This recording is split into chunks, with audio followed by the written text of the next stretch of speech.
সোনাগাজী উপজেলা, সোনাগাজী পৌর, দাগনভূঞা উপজেলা, দাগনভূঞা পৌর বিএনপির 4টা কমিটি অনুমোদিত হয়েছে।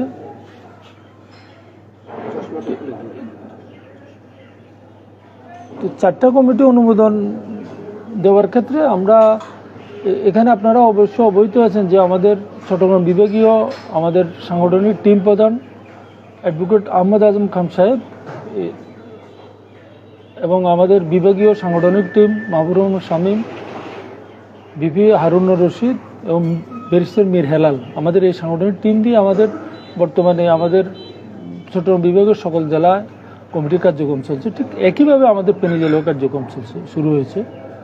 ইতিমধ্যে আমাকে শেখ ফরিদ বাহার ভাইকে আমরা চট্টগ্রাম মিটিংয়ে অংশগ্রহণ করছি, আমরা ঢাকাতে ওনারা রেখেছি, আমরা মিটিংয়ে অংশগ্রহণ করছি। এই প্রেক্ষাপটে ওনারা সাংগঠনিক টিম প্রধান অ্যাডভোকেট আহমদ আজম খান